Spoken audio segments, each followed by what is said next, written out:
Okay.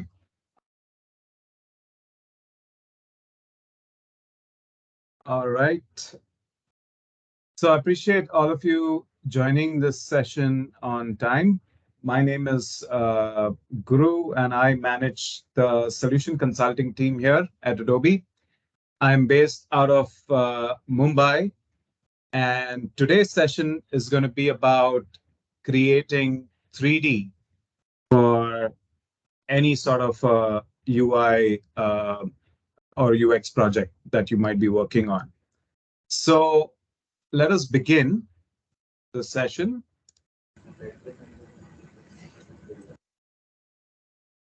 Let me just share my screen here. Hopefully, all of you should be able to see my screen. So this is what we're going to be looking at creating today. So you see a lot of websites and mobile apps have started to use a lot of 3D illustrations, right? Here's one example that we're going to try and create. Here's another one. So basis the context of the organization you're creating the website for, you could create an illustration that could complement the services or products that are being offered by that website. Here's another version of how you can create 3D illustrations. And yeah, so let us now look at this. Now, what are you going to need for creating these kind of illustrations? Well, you're going to need, well, I use Illustrator here for a lot of the modeling of various components. So especially in this case here, a lot of these components came in from Illustrator. I think somebody's microphone is unmuted. Could you please check and mute your microphone? Thank you. If there's any questions, feel free to put them on the chat pod, and we can access it. We can have a Q&A towards the end of the session. Okay, so you're going to need Illustrator to create all of these things. To render these files and create like an illustration, you could render in Adobe Illustrator as well. But I find that if you're looking at something around this kind of quality in terms of render with the soft shadows, I don't think I have anything with reflections here. But if I did, then it would be better if you use any of the Substance tools. Now, if you look here in the Creative Cloud desktop application, all of you might not have the Substance collection here. As you can see, I've got Painter, Sampler, Designer, Stager, and Modeler. For Modeler, I believe we do have an option for you. Let me just quickly check. There was a, oh yeah, okay. So for Substance Modeler, if any of you are interested in Substance Modeler, we're not going to do much of Substance Modeler today. We will conduct a separate session on Substance Modeler where we will do a deep dive on it. But for those of you who are interested in trying it out, there is a beta program available for Substance Modeler, and you could join this beta program here and get Modeler for free, which will allow you to, create like your own 3D models and things like that. And I'll show you this towards the end of the session if there's time. But you can create all of these kind of very interesting, engaging looking visuals using Substance Modeler. So Substance Modeler, you can get it for free because it's in beta right now. And so that can give you an opportunity to try it out and create your own models. I'll give you a slight introduction to this tool towards the end of our session, but mostly I'm assuming all of you will definitely at least have access to Illustrator. So that is one thing that we're going to need. The other application that we're going to need is Substance Stager. Now, Substance Stager is not in beta right now, so there is no free version available for it. But yeah, if you think today's session makes sense and could add a lot of value to your work, then I would urge you to look at upgrading to the Substance Stager or Substance tool set of products in order to get a lot more out of out of 3D. So let's come to Illustrator here. So as you can see, I've got Illustrator opened up. Now, one of the things in Illustrator which we introduced, actually 3D in Illustrator has been, Illustrator has had 3D even before I joined Adobe, which was about 13 years ago. So 3D has been there in Illustrator for quite some time.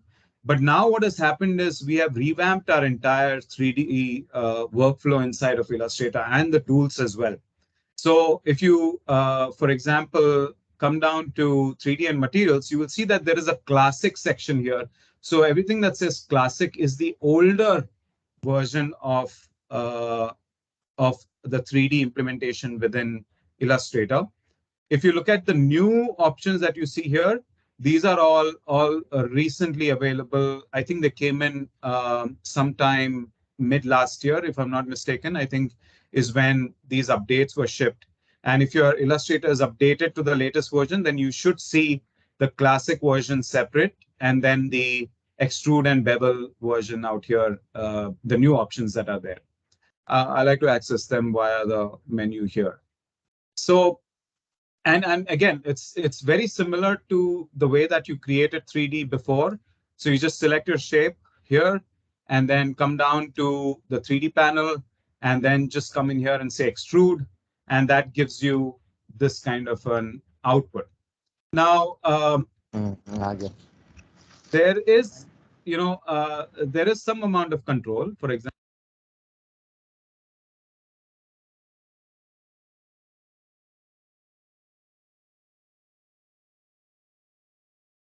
So your mic is on mute. Guru, you are on mute. oh, thank you for thank you for.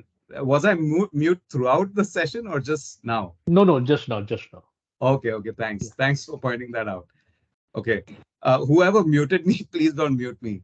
Or if you are muting me, then please let me know so that I can unmute myself. Okay. So coming back to this, yeah. So the kind of control, so I mentioned about depth that was always there even before in the earlier versions. What is new or not there is this twist option. This wasn't available in the past. So that's something new. We also have a taper option here. As you can see, it's tapering it. Right now, it kind of looks quasi 3D. It looks kind of orthographic, but that's because there's an option here for perspective, and that is completely on 0. So this is like, in case some of you are photographers, this is like taking a 200 mm lens and looking at your subject, so everything seems very flattish. So if you want to get some perspective, you could always come in here, add some perspective, and you see now it has a little bit of that warping that comes from a perspective distortion, and that is what you're seeing here, right? But I'll leave it at orthographic here. Then you also have rotation options here. How do you want to rotate the object in this way? Now, what you're looking at right now is not the finished quality of the 3D object. To see the finished quality, what you need to do is come up here in the 3D panel. You notice there's a small little button on the side here. If you click on that little arrow there, it'll then ask you, do you want to turn on ray tracing? Right now, it is in the real-time preview mode. But if I turn on ray tracing, you will notice that, let's take it high. And also, let's change this to round. And also, let's try and adjust the material a little bit. So I'll come here. Oh, this was also not there in the past, the material setting. So now you'll notice we have a whole new tab for materials. And in these materials, you'll notice that you can also bring in substance materials. Like I can apply things like a gold leaf material here if I wanted to, and things like that. I'm going to stick to the basic though, because I'm just dealing with vector graphics here. So I don't want any texture or pattern. I just want very simple textures on them. One thing that I do want though is I want this material to be more shinier. So If you come down to the material options here, you'll notice you have two options here, roughness and the metallic. If I reduce the roughness, it gets a lot more smoother. The more the roughness, the more uh, the more less reflective your object will come across, or more rough, if you wish, your object will come across. We turn on ray tracing, so you can see slight highlights here. Maybe if I rotate the lighting a little bit, let's increase that. Rotate the right lighting, you can see how there is some amount of play in the highlights and shadows of this object. And you know what? You can get a pretty good result even out of Illustrator. There's nothing wrong in rendering in Illustrator. But I think if you are dealing with multiple objects and you want to create a nice looking hero image, then maybe Stager would be a better option because it gives you a lot more control for the lighting. Here in Illustrator, the challenge, if you're working with a single object like I'm doing right now, fine, you can control everything, materials, lighting. I want a diffuse lighting to have soft shadows. You can do that as well. So a lot of control in terms of how you can manage this. But if you have multiple objects, like you notice down here, I've got some other objects as well. Let's convert them into 3D, and then I think you'll see what I mean. I have this fingerprint here, for example. Again, you can select any shape that you want and click on extrude, and that will give you a 3D version of that shape. And you can add some amount of bevel there in order to make it a little more interesting, like that. And you can also, if you're rotating the object, you want the bevel on both the sides. Right now, it's only applying it on one side. There's a small checkbox here that says apply bevel on both sides. So it'll apply it on the top side as well as the bottom side. So in case you're rotating your object in 3D or something, it'll be nice to have it on both the sides. And then, of course, we have the same controls to place the object. But you see how if I have to place multiple objects in the scene, I have to manually select each one of them and then adjust them in this way, which can be okay if Illustrator is all you have, but with Stager it becomes a lot more easier, and I'll show you that once we are finished here. So yeah, so just like before, if you want to adjust materials, you can also adjust the material properties here. If I wanted to make it more metallic looking, more metallic does is it makes it very reflective and chromey-ish kind of texture. Sometimes you might want that, sometimes maybe not. Depends. And this particular shape here is kind of interesting. I've got two shapes here grouped together. So if you have multiple shapes that are grouped together, then you can also just apply an extrude onto the entire group. So the entire then all the shapes become merged into one single group in this way. So you can see that's how you can create 3D objects or icons or anything that you want for your UI UX workflow. You can do that within Illustrator itself. And yeah, and that is pretty much the extent of what Illustrator can do with 3D. But the challenge that comes in is when you want to, let's say, work with multiple objects. Let's say I want to change the lighting now. I need to select the object, go down to the lighting. Each object has its own lighting parameters. Now, there is a way by which you can, copy paste the attributes for each object and make sure the lighting is consistent. But as you can imagine, that's a lot of work. I'll add some bevel here. Whoa, that's way too much bevel. Let's reduce that. You notice I'm intentionally adding bevels everywhere. And the reason why I like to add bevels is that with bevels, you get some really nice highlights here. See, if I turn that off, you see it looks so very flat and uninteresting, at least to me. But when I add a bevel to it, I get these really nice highlights, and I think it looks interesting in 3D when you have the edges catching like highlights. Even in this case here, you can see the edges here of these holes are catching some amount of highlights here. But if I turn off that bevel, you'll see that it looks quite flattish, not so interesting. Sometimes you might want this look also, which is fine.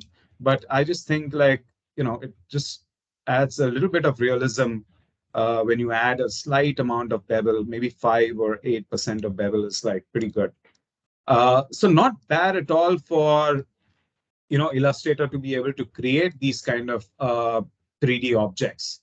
So what I'm going to do here is I'm going to show you a workflow where we create. All of you are I'm sure, very familiar with Illustrator. Uh, or if you prefer XD, then you can do a lot of your vector work in XD as well. Bring those shapes into Illustrator because Illustrator has those 3D options. And then what we're going to do is we're going to export these shapes from Illustrator and then take them into Substance Stager and then light them and play with the textures and materials. And that's what we're going to be doing for the rest of the session today. So let's look at a menu. So let's say this one, for example, and I want to convert this into a 3D object, and then I want to take this into Substance Stager. Now I'm using Substance Stager here today, but like I said, Substance Stager is not a free application. Modeler is free because it's in beta, but Stager is still a paid application, and it's not included in our all apps offering as yet. So this has to be bought separately. Now I'm showing you Stager, but you could, if some of you are familiar with Blender or something also, you could do the same thing more or less in Blender as well if you want. But I'm going to stick with Stager for today's session, today's demo. Okay, so before we take this into, now we can't take the 2D shape into Stager. It doesn't allow you to do that. If you have Cinema 4D, and if you're using Cinema 4D, I know many designers use Cinema 4D as well, then there is a way for you to take your paths from Illustrator into Cinema 4D and then extrude them there. But in the current version of Stager that we have, we don't support Illustrator paths or shapes natively inside of Stager. So the only way to take them is to convert this into a 3D object. And you can do that by just selecting your object and just do what I did before. I've converted them, all of these now, into 3D objects. Now it looks a little off here. Certain things are not lined up the way they were meant to be, but that's okay for now because we are going to make our entire, do the staging as such for the artwork inside of Stager anyways. So what you want to do is once you've converted your artwork into a 3D object, you can then come down here to the export panel. Some reason, select them all. It's not showing that. Okay. So maybe what I need, let me undo this. Maybe what I'll do is I'll group this first.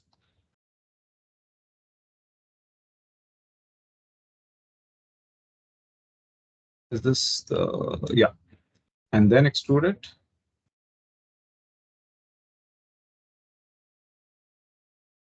And then if I scroll down here, you'll see that, you notice how they were grayed out earlier because what had happened earlier was I had not grouped them. And this is important because if you, let me undo this, can I undo that? Yeah, okay. So right now you notice these are separate layers. Each of these cards here are separate layers. And so if I select all of them and extrude them, then Illustrator is going to extrude each one of them. It's going to extrude all of them, but it's going to extrude them as a separate object. So then I would have to select each and every part of the object here and then export them separate. Actually, you know what? There is another way as well. If I'm not wrong, I think you could right click here and you can select.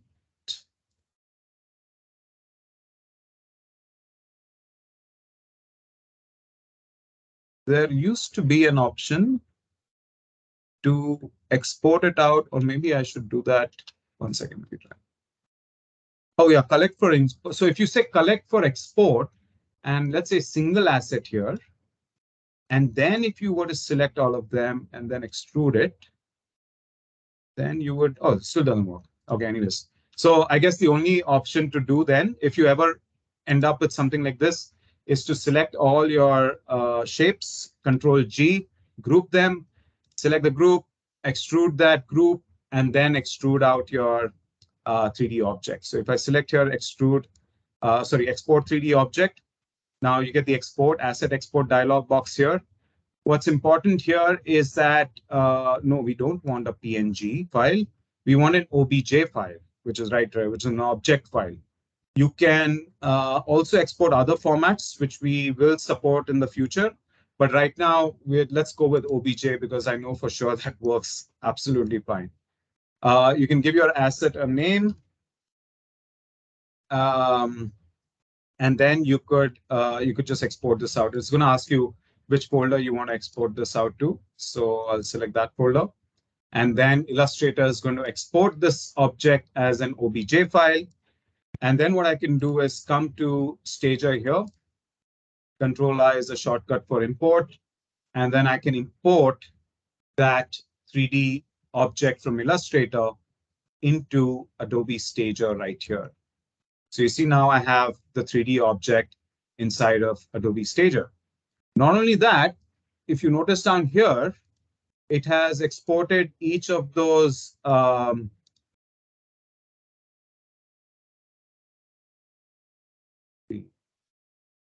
I've got that thing there. So it's exported each of those groups individually. So what that means is if I come down here to Stager, now you notice when I'm selecting it, it's selecting the entire object as a whole. But that is because if you come down to the select options, group select is turned on.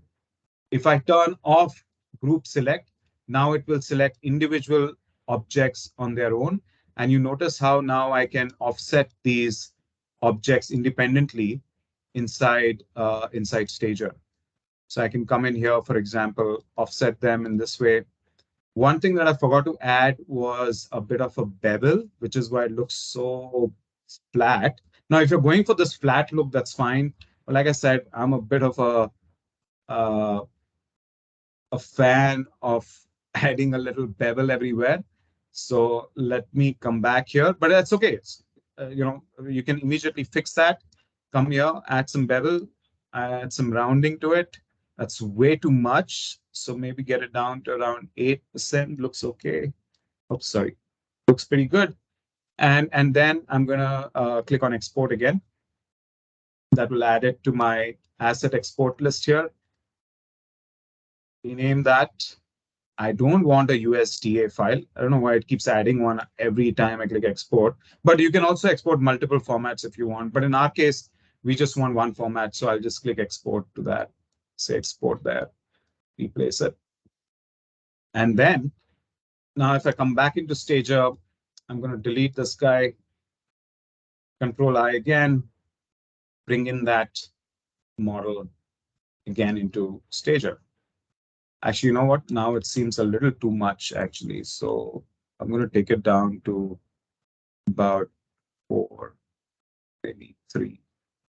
I just want a slight bevel. I don't want too much bevel also where it's like, looks like a toy, a soft toy or something. So I just want this to catch some of the highlights, and that's why I'm being a little specific here. But just do it again, just export it. And luckily it doesn't take that long to export. So it's fine to be making any changes to that. So I'll import that again here. Okay. And now we have our interface UI inside of Stager. And now to further enhance this, what you could do is I can add different materials to it. Like, for example, in the example that I showed you earlier, right here, for example, you can see I added a few objects and there's a bit of an emission, a glow kind of going on here. And you can do that very, very easily inside of Stager. So the first thing that I want to do is set my camera up. And that's the first thing you would do in 3D is set your stage, hence the name Stager. I'm going to remove that grid by pressing Command and comma. So that gets rid of that. And what I'm going to do is turn my environment color completely dark there. Okay. And then what I'm also going to do is turn off the light. Now you notice there is a default light here, the environment light. So that is what is affecting the model right now. Maybe before I turn off the lights, maybe I can work a little bit on materials. Now you notice each of these objects will have like a material assigned to it. And if you look here on the left-hand side of this panel, these are all the different materials that have been applied to this object right here. So what you can do is I can, let's create a new material. So I'll create a default material here, and I'll call this glow. Oops, let's call it glow. And in this material, what you can, so basically I can assign this material to objects. You can also select objects. So let's say I only want certain parts of this model to glow. So I'll only select those objects that I am keen on having some sort of emission, light emission, onto it. So select your objects here. You can also assign the material to selection. After you've selected objects here, you can right click on your material, say assign it to selection, and all of them will get the same material.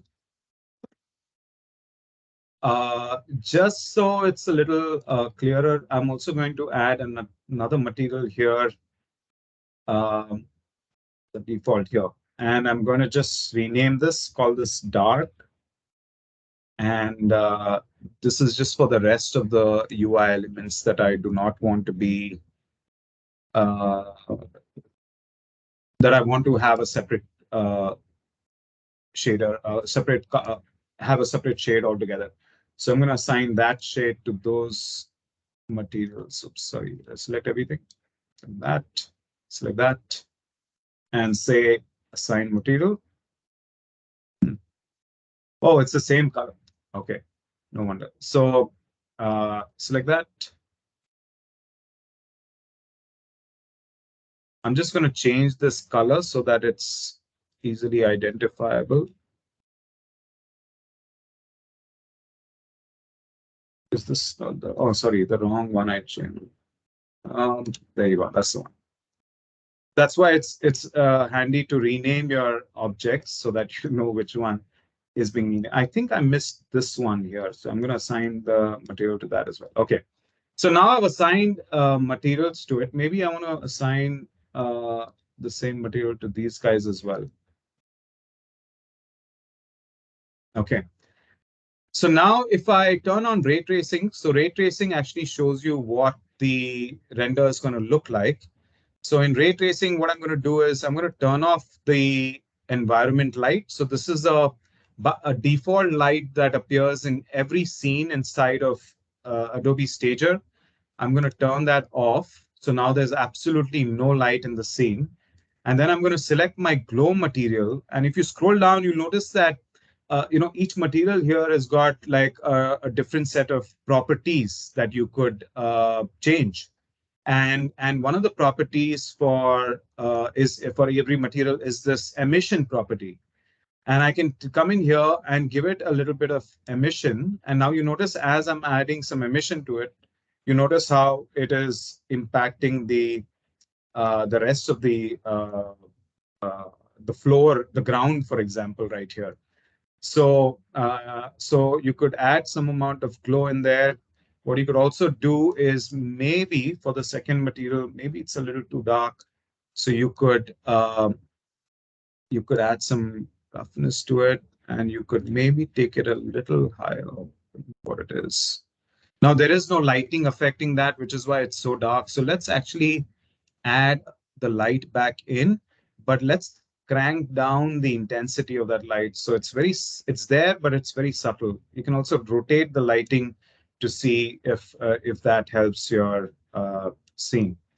And then there are certain other things now inside Stager. You have a whole bunch of different types of foliage and things like that you can add.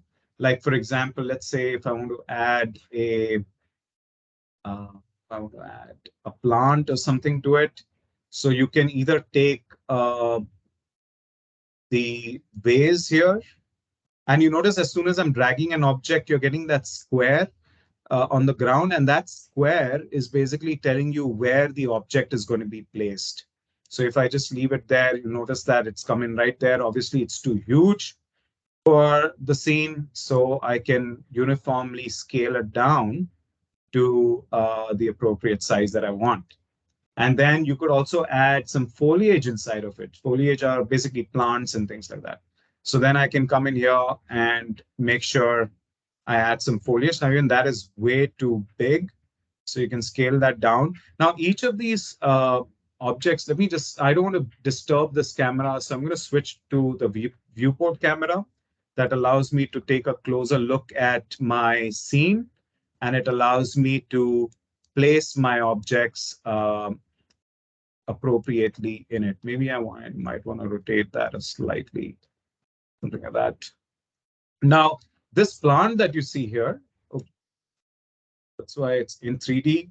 It's very important to look from all the sides. That's the difference between 3D and 2D work, is you've got to really make sure. And which is why there are certain tools in Stager that help you in the placement of objects so that you don't have objects floating in the air or things like that, which typically happens when you're placing objects. Now, this plant, you'll notice that if I select that model, you notice it has additional options here. Like, for example, this leaf. Maybe I don't want this leaf, so I can change to another kind of leaf there. Look at that. Or maybe that's way too big, so maybe I'll keep that down. Maybe I'll reduce the height a little bit. Maybe reduce the amount of leaves. So you can adjust all of this. These are parametric plants. So you can adjust a lot of the things that that the artist who made this is allowing you to adjust. So you can come in here, make adjustments to your object the way you want them to be, and yeah, and that's basically how you create. You can add various primitives as well. So, for example, if you wanted to add a sphere, you notice there are certain primitive basic shapes that have, there are certain icons that have this little adjustment icon on the lower right. You see that not every object has that. You see, this one has it, but this banana, for example, doesn't have it. There is no, so you notice what this means is there are no additional controls to tweak the object or change the object. So you have to work with what you have. At the most, what you could do is scale it down. Sorry, wrong selection. At the most, what you could do is scale it down or scale it up, but there's no additional controls to manipulate the object. So that is what, so whenever you see any icon with this adjustment icon on the bottom, that means that you can adjust it. So this simple, what is it? Simple shelf here, you'll notice that this has that option.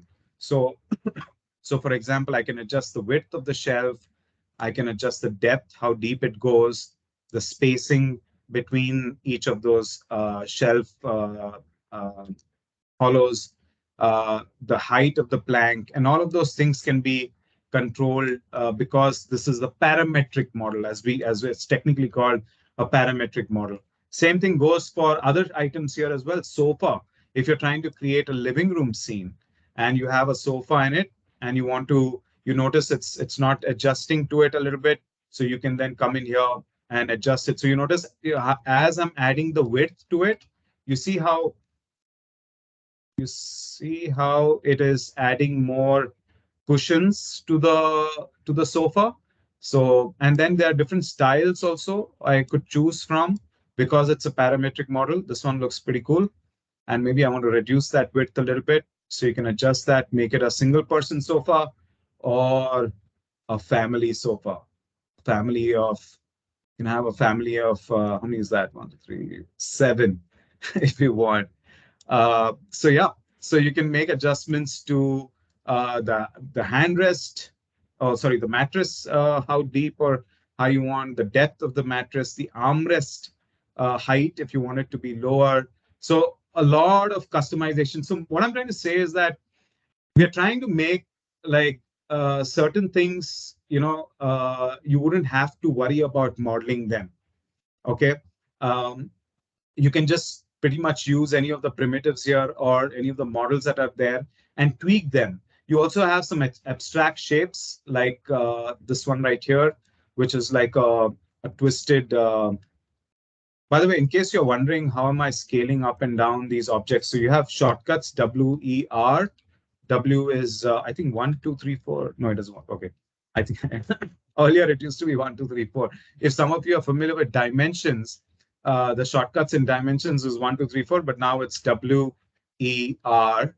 And if you want to rotate around, I'm using the Alt and left click, Alt and right click to zoom in, zoom out, and Alt and pan, sorry, Alt and middle click to pan in the scene.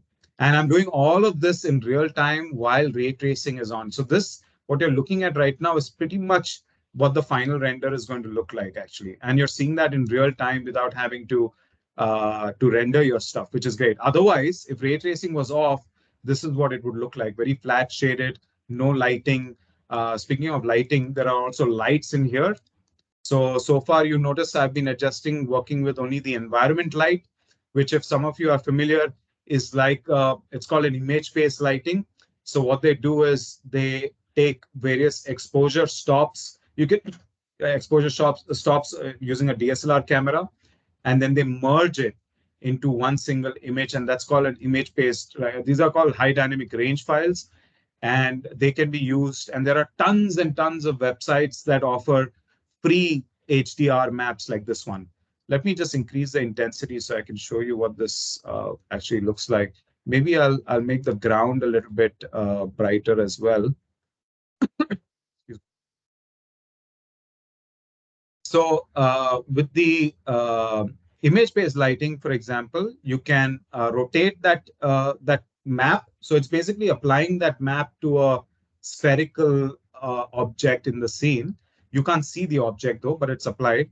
And that is what is affecting the lighting in my scene. So when I rotate this, you notice it's changing my direction of my shadows here. This is a good light to work with, but there are others as well, and I think some of the others offer a little more control.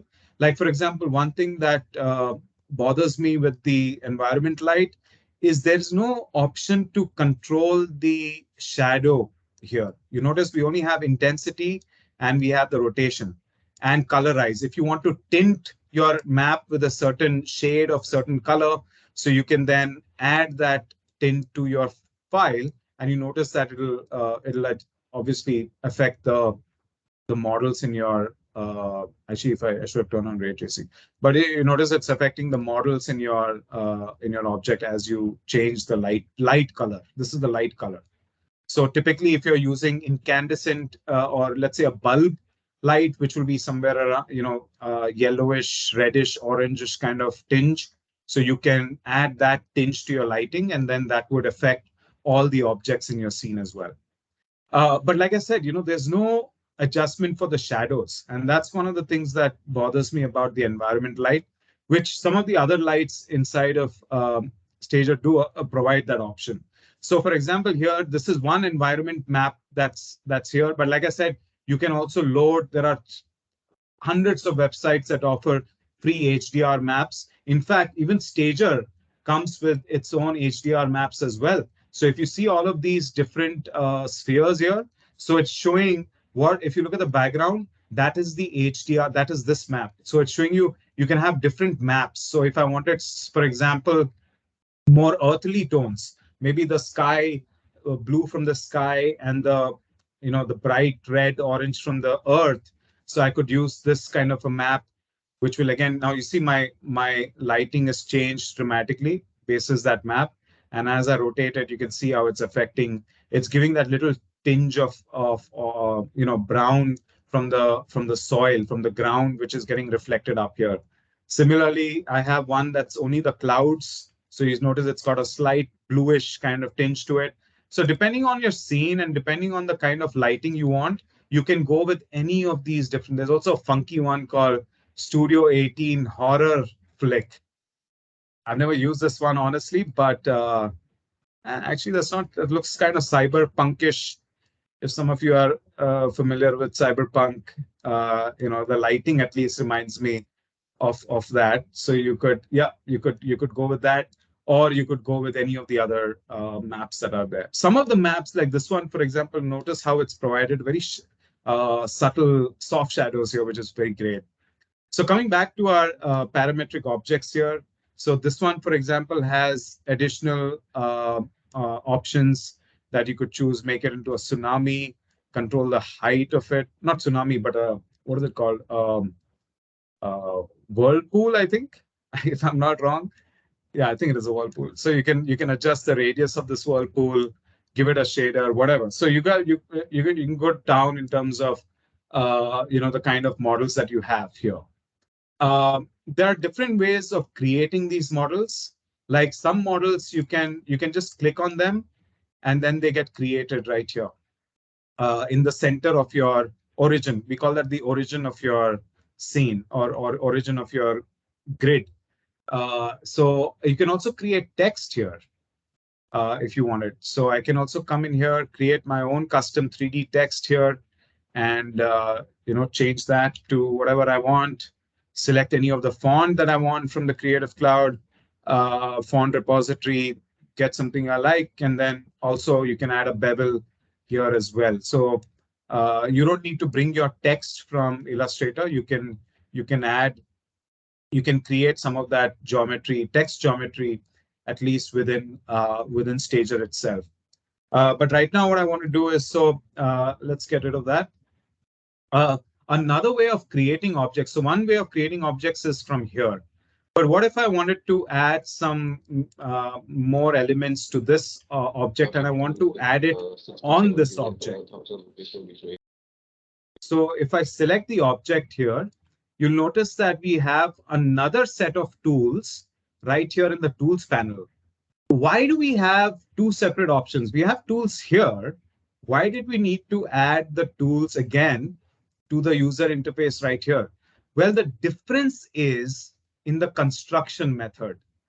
When you, like I showed you this one, when you're creating a primitive here, it creates a bang in the center of your model, and then you have to move it into place. So then you would use the move tool. I think V is a shortcut, and then you would place this wherever you want and scale this up and down however you want to. But what if I want to place a 3D object at a particular location? I don't want it in the center of the scene. I want to add some 3D objects on this card here. Maybe this card is meant to be, let's say I want to show, something like uh, some additional menu items in here or something like that. So what you can do is you can come in here and you can select a box.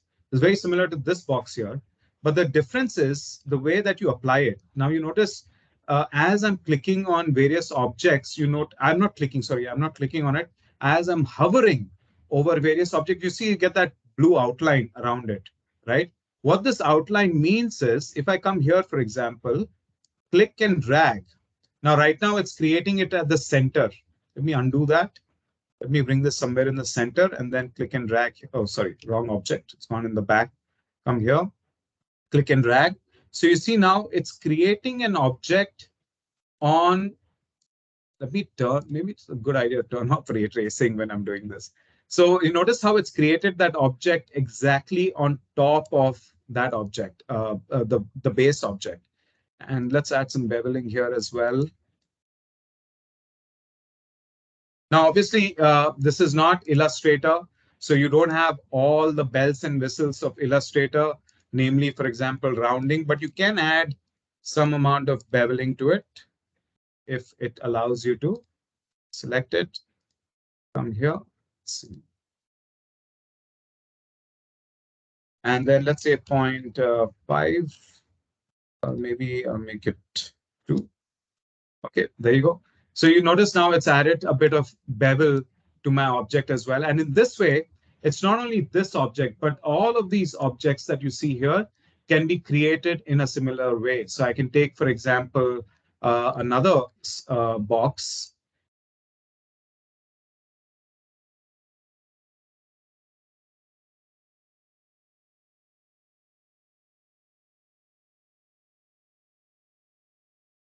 You are muted, bro.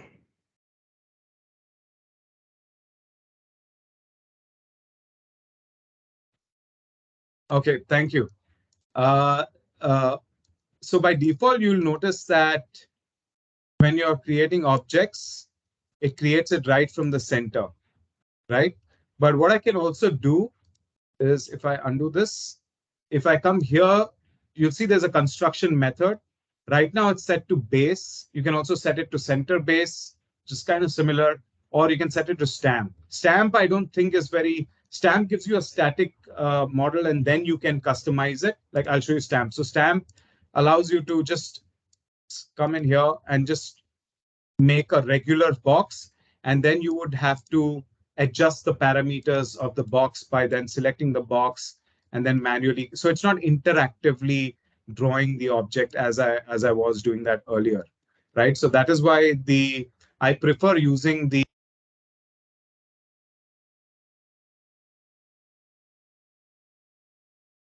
Guru, you're muted. Guru, you are on mute. Why you're joining gym? Is it better now? Yeah, Yes. yeah. Okay, sorry about that. I can guarantee you, all of you, I am not the one who's muting myself. I can definitely tell you that for sure. So come in here and I'm going to add, let's say a few lines I want to add. So I can add a shape there like that. And then you could also further adjust, tweak things the way you want to tweak things in the model. So you can then add things like bevel and, oh, that's way too much. Maybe by something like that. And then you could also make copies of this just like you would in any of the Adobe application. You can, but it's not through. It's not like Illustrator where you press Alt and click. Here you press Command D or Control D, and that gives you an option. So this is how you can create geometry even within Substance Stager, and this works even for cylinders and all types of different objects that you want to create. So there you go, right there. Right? So this is one way of constructing, but all of this here and all of the Illustrator tools also that you have are all great, but there will be times when you will want to model something and you might not just find enough options in here or enough options in Illustrator, and that is where Substance Modeler becomes, I think, very useful. You have another option as well, and I'll tell you that in a bit. But before that, let me just quickly give you a quick introduction of Substance Modeler. So in Substance Modeler, for example, if you wanted to create any 3D object, it's a 3D modeling application. Again, it works on the principle of creating these different clay tools, and there are different clay tools based on the kind of primitive that you want to create, and you can basically manipulate these subtools. So I can, for example, add some rounding here. This rounding option was not available inside Stager, but it's available right here. You can add some chamfering to it to make it even more, to give it a bit of an edge lip to it in this way.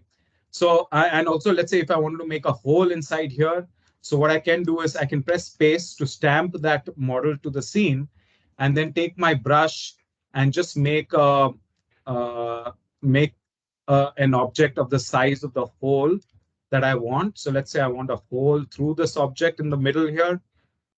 Actually, there's another way to do it. It's far more easier, but I wanted to show you something here. This also has an erase mode. So I can use the erase mode to erase part of the model. So you see now it's created that hole. So the same object, if I were to, let's say, adjust its width here, put it right in the center, hit space. So you notice it's created a hole right there. So in this way, you can use the clay tools, you can use the erase tools, you can use the warp tools. The warp tools allows you to move things, which is great for organic shapes. If you're trying to make anything organic, you can do that. You can also smooth and whatnot. But most of the time, you'll be spending time using the clay tool. Just to give you an example of what can be created. So here, for example, um, I created this beach chair using the same methods that I showed you now. To create an inorganic object like a beach. I think it's called a beach lounger or a beach chair or whatever it is called. Uh, it's loading up. Just give it a second.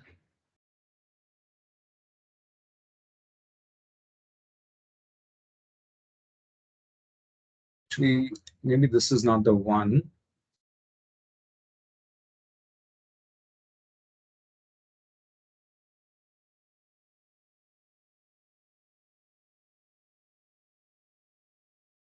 Maybe this one will be a lot more faster to load. I do have many applications opened up on my laptop right now. So maybe it might be a good idea. Okay, it's fine. I'll just quickly show you. Oh, sorry, this was a beach umbrella.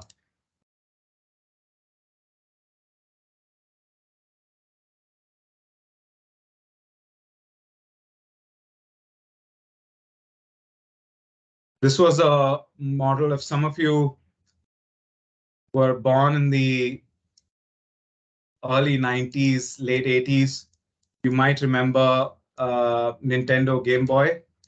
So I was trying to model that here. This is not the finished one though. So, but I'm just showing you quick examples of what kind of objects can be modeled here. Here was something industrial uh, equipment here, and again created using all those primitive objects that I showed you. There are two different modes of modeling here. You can either use the desktop mode or you can use the VR mode. So if you have one of the Oculus Quest headsets, so you can use that also and model in VR, and or you could also model using the desktop like what I was showing you earlier. This is one option that you have, and this tool is available on beta right now, so you can download it and use it for free.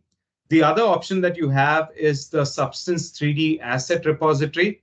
So this is again not a part of Creative Cloud All Apps, but within here you also have models. So for example, if I let's say if I'm searching for models here right here, so there's around 5,000 models here, and you can see for all kinds of use cases. You have different types of models, and each of these models are untextured, so you can texture them. You can just download this model and use it. Again, this is part of the Substance offering, so you will not get this as a part of the Creative Cloud All Apps. There are also these models here in the Substance repository are not textured models. You notice there is no texture. They're all grayscale, as we like to call them, grayscale models here.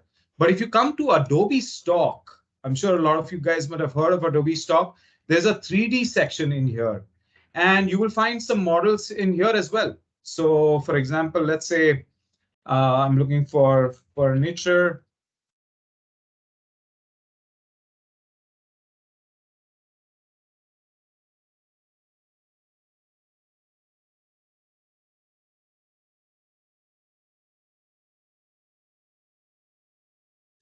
Guru, please unmute yourself.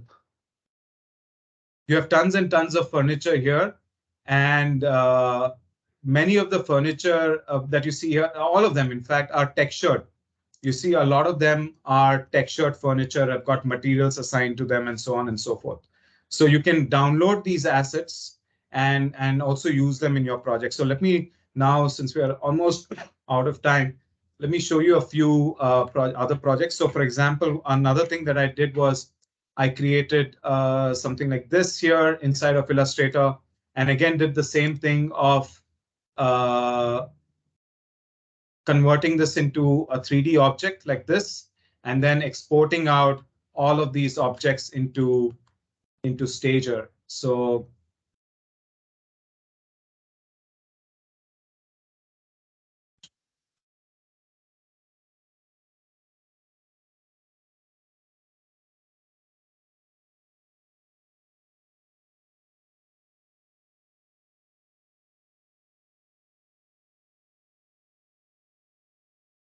So there you go. So if I turn on ray tracing here, you get to see that it renders all of that in 3D. And then you could basically place your camera wherever you want, select the size of your hero image or your banner that you're working on, what size you want it to be. You can adjust, you can add the size in here, and then just render this out using the render menu right here in order to render out your object. But you get a lot more control than in Illustrator by using Substance Stager. And let me show you another example. Now, for this example, what I did was I used a lot of the stock assets that I just showed you from Substance assets, 3D assets, as well as from Adobe Stock. So I brought them all in here. So sometimes you might not have the time to model stuff, and maybe there is a you've got to deliver it the next the next day, or and there's not enough time to be modeling everything from scratch.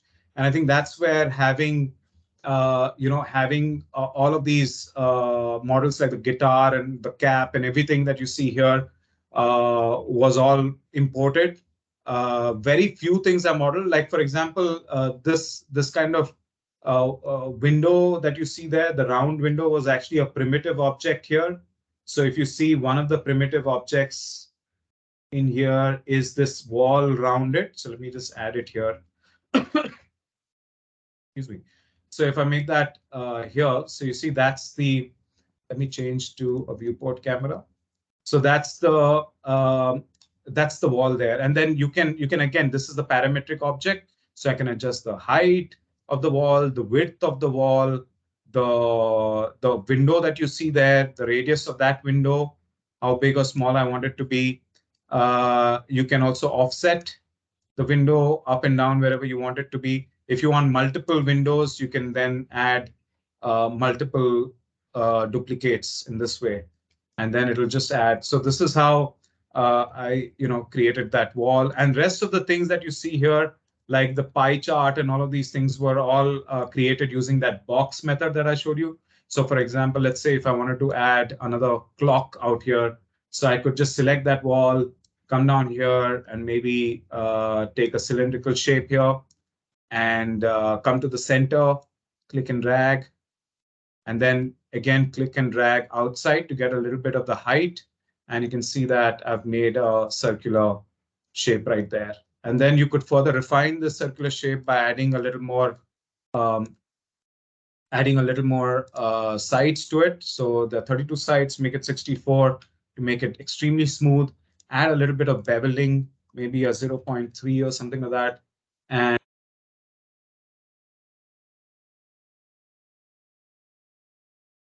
Guru, sorry, you are muted again. why is this happening? Okay. We will investigate that later on. But right now, what another important thing about creating these kind of renders is you want to be very careful about the kind of camera you use. So, for example, if I'm creating a standard camera here, this is camera 2. Okay, so you notice the default focal length for a camera is a 50 mm lens. A 50 mm lens is what you would use for portraits. So if you're doing a human portrait, and that's very close to the human focal length also for the human eye. But for these kind of orthographic kind of renders, you might want to take this up to anything above 135, maybe like a 200 mm lens or something like that. So you see it gives it a lot more flatter kind of a look. It looks more orthographic kind of render, isometric kind of way, rather than and I think you can also take this up, maybe let's try 300 mm. So you see it gets even more even less perspective distortion there. And then finally, you could just come back to your camera and then render this out again, and then create your 3D render, and then take them into XD, Figma, wherever you want, and then use them in your website, as I have done right here in these examples. So this is how a lot of this stuff that you see here again came in from our Substance library, which is which is right here. So you have like a whole bunch of factory engines and things like that, and you can use this easily in your artwork to make your work a little more interesting. It's a visually you've got to agree, it's visually a lot more interesting to the eye than just having a static 2D kind of image or a hero image in the background. So that is basically how you can use Illustrator, Substance Stager, and Substance Modeler in order to create different types of 3D elements, whether it's icons. If you're dealing with icons, I think Illustrator is good enough to create your icons and then use them in your projects. But if you're looking for something a little more elaborate, a little more detailed, like these examples, then it's best to use Stager and render them from Stager and then take them into Photoshop and composite them the way you like. So on that note, I hope this was interesting to all of you. Just going to check to see if there are any questions here. Please, screen is not visible. Can you show us some examples that can be made? Vijay, I have shown you some examples of all of these are all created in Stager. How to export a PNG? Can you please teach us? PNG from Stager or from Illustrator?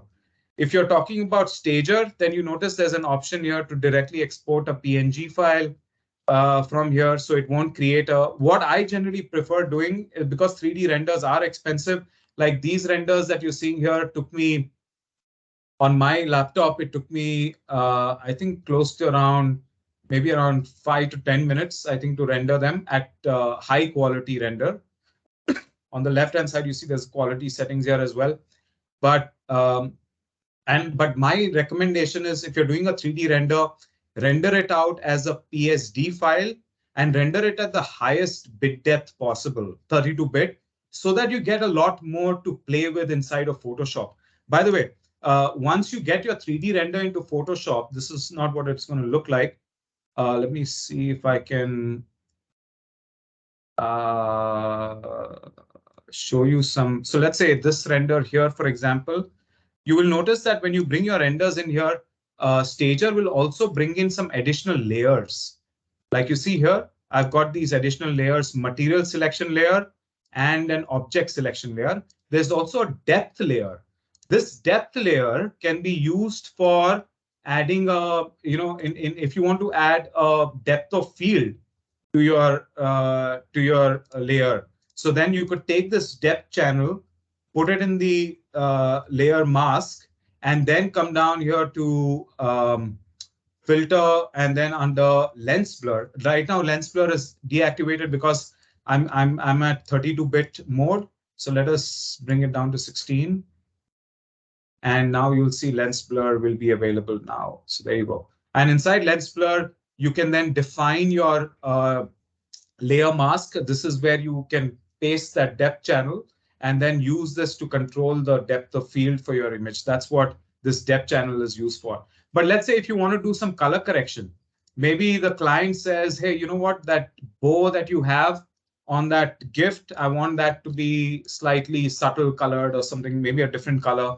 So you could, essentially come down here, select the range of that color, and then say OK to that. And so it creates a selection. And then I can come back here. I've got a selection created. So then the only thing left to do is maybe add a hue saturation on top of that. And then I can come in here and adjust the color of that. And I don't need to re-render this because the client said they didn't like red or whatever. You see that? So you can add, excuse me, you can add adjustment layers in this way to your model using these different material selection masks that come in from that will ship from Stager when you render. And that is why my recommendation is not to render PNG, because with PNG, you won't get these additional layers to control. And that's why a PSD makes a whole lot more sense. So I hope, Keyur, that answers your question. Manish, can we make 3D to vector or open in Illustrator? Can we make 3D to vector or open? I don't understand 3D. Generally, 3D objects that you see inside of Illustrator are already vector objects here. So I don't, if you mean take a 3D render and then convert it into vector, no, I mean, you can convert it to vector, but you will not convert it into a vector 3D object that you can rotate and stuff like that, like I was doing right now. Sorry, was somebody saying something? Okay. So I hope that answers your question there. Do we have any other questions from anyone?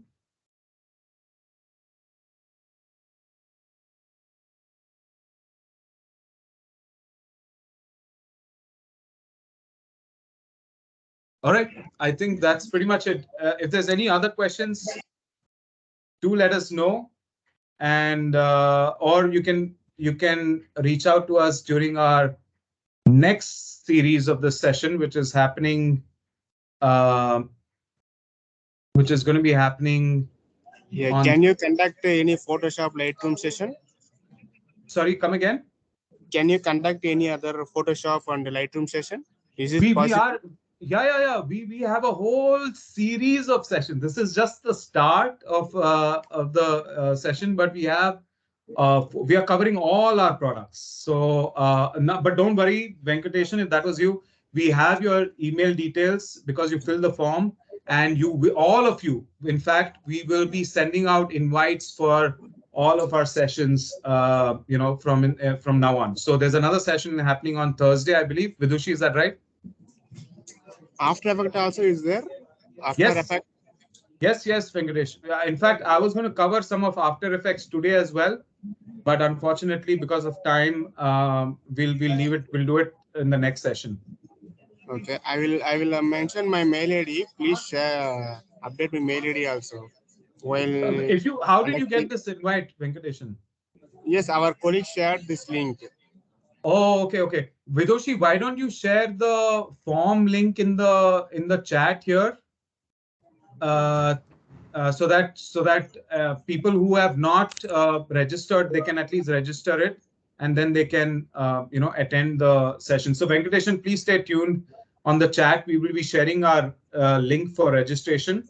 So just fill that small 3 or 4 fields that you need to fill up in the form, and then we will ensure that you get the invite for all of our future sessions. Guru, good evening. Sorry for the interruption. I have registered for the event, but I have not received the link. So I have asked Vidushi to reshare with me. I have got it personally from Vidushi because I have registered, but I have neither me nor my colleague received the link. Session link. Okay. Oh, thanks for pointing that out. Thanks for Shobita for pointing that out. We will ensure that you get.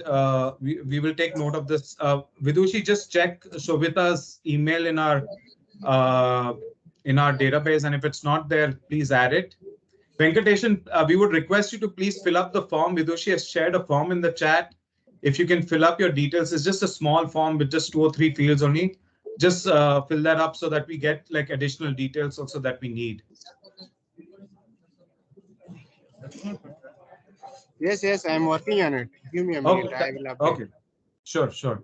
Thanks, Dhananjay, for your comments. Appreciate it. Somebody's been sharing snacks here. Keyur and Neeraj. I don't know what that is all about. Ronak, many people didn't get invited. Ronak, yeah, apologies about that. We will make sure that we send out the invites. There were some registrations that happened last minute, I think just an hour or 2 before the session began. And so we missed out on sending. It's not an automated. We hope to automate it someday, but right now we are sending it manually. But I think that might be a reason why some people might not have done it. Please feel free to share. Please feel free to share this form with your colleagues, the form link that has been shared here. I can guarantee you that everybody who registers in that form will get an invite for the future sessions. So my request, submission to all of you is just share that form with your friends and colleagues in order to ensure that they take part in this session. Stop recording here.